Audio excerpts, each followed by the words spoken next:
Hey guys, it's Jacob from Otak Corner again. I'm actually really excited today because I got like 2 different boxes from HLJ. It's the first time I've ever ordered from them, and their service was great. It came in like about 12 days. I'm going to do a little bit more of a review on HLJ later and tell you about them, but they're having a huge clearance sale. It was going on until the 21st, which is actually today, so unfortunately when this goes up, it'll no longer be going. But I bought like 5 figures, maybe 6. 1, 2, 3, 4, 5, 6. I bought 7 different figures. One of them was a model kit, and one of them was this Microsisters set here. Just a bunch of stuff I would never normally buy, but because it was like $3 or $4, I obviously had to buy like 10 or 15 toys. I wish I could have gotten more, but yeah. So we're going to be looking at the Microsister 1 today from the Microman line. Just a little bit of background about the Microman line. It actually says it up here in the corner. Maybe we can just kind of read this together. So it reads, "Time has flown by since the birth of Microman in 1974. Now in 2005, he has returned to us in a new form. We entrust him to the care of those who have a child's heart in order to explore the unforeseeable future." I believe Microman kind of started in, I'm assuming it's Japan in the 70s. I saw some old commercials for Microman. It looked awesome. Real weird. And then they kind of tried to bring it back in 2005, and it is done by Takara Tomy. So they're obviously still a company. They just don't do Microman anymore. It's a really cool line with a bunch of tiny superposable figures with a lot of vac metal pieces. So let's get into it really quick and just kind of see what it's all about. It's my first time having any kind of Microman figure too. So here we go. Okay, so I've removed her from the package, and she has a ton of parts. And this right here is a stand. These are extra hands. And this is a cell phone. This is a cellular flip phone. So you are seeing that correctly. She's really tiny. Kind of, whoa, sorry. Like I was saying, she's really tiny. Fits in the palm of my hand. I'm going to put all her armor on her, and then we're going to see everything this cell phone and these extra accessories can do, and you'll see what I mean by that in a second. So, here we go.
And we're back. Okay, so my camera actually died, so everything changed a little bit.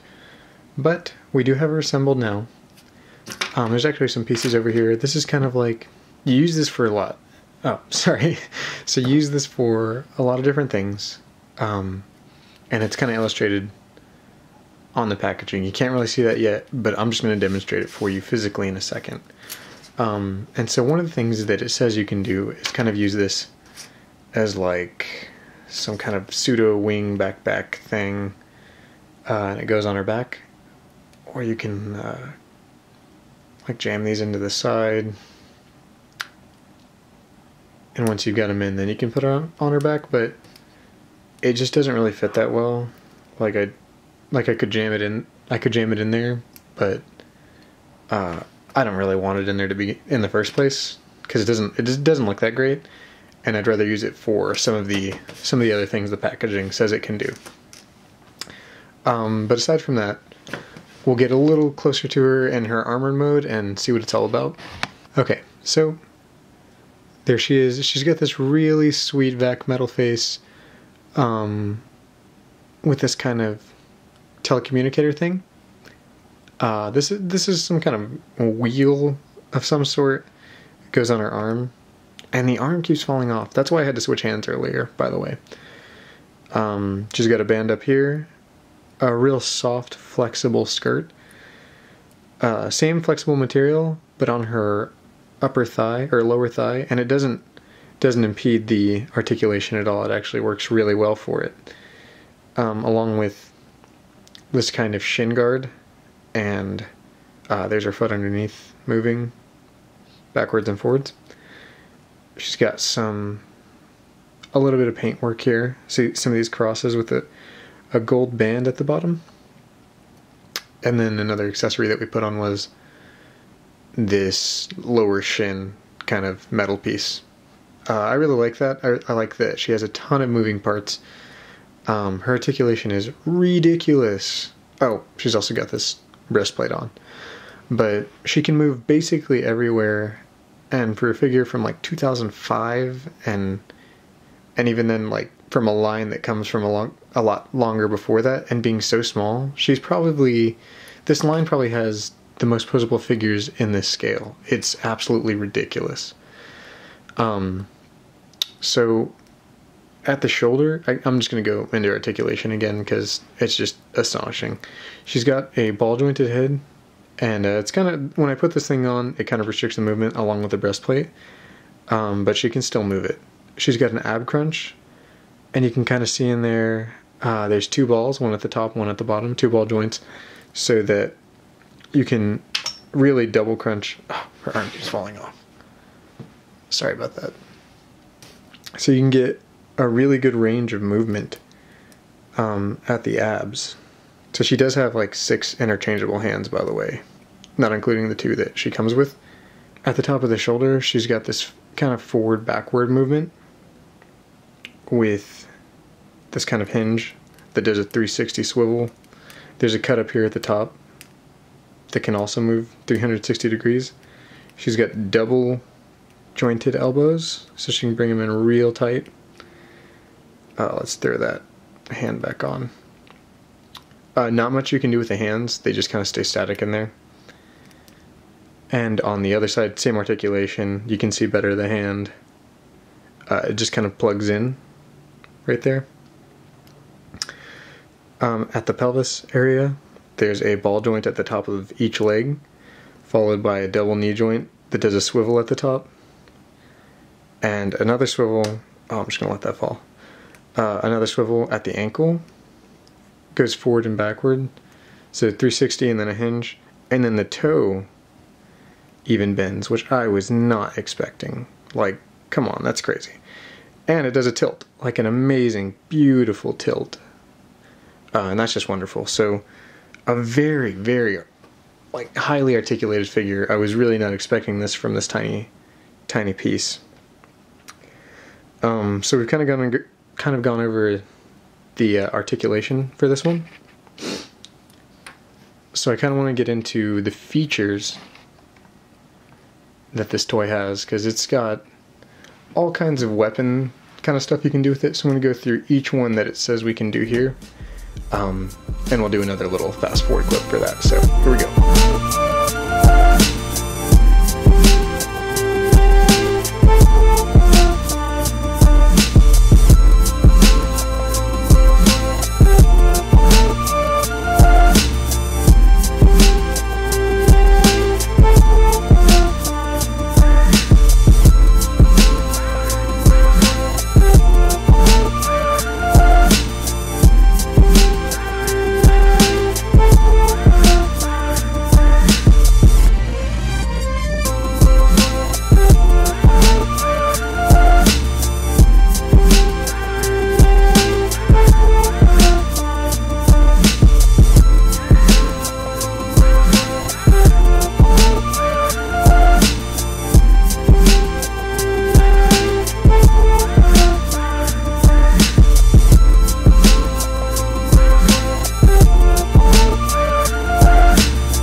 that's about all it can turn into. Let me set up the stand really quick, put her in a cool pose, and we'll end this video. Okay, so here's a more or less final shot of her. And you can see in the background a little more of the dingy space that I'm in. But she was a really cool figure. This was a little different unboxing. The rest of them will be a little more standard. I was just trying to build it because I knew it had like 1,000 parts. So I haven't seen any videos for this online, and I bought the product and figured it needed a video. So I more or less wanted it to be informative, so I hope you found it as such. I really like the figure. I think it is just a great figure. It was really surprisingly posable. And if you're into this kind of thing, go ahead and give the video a like. Maybe please subscribe, or look at my other videos at least. Hopefully there will be 2 up after this one, as if the first one's still there. But no, hopefully there'll be another one up in addition to this, making 3. So yeah, that's it for the Microman Microsister #1. So go look it up, see if you like it, and come back for more. Thanks.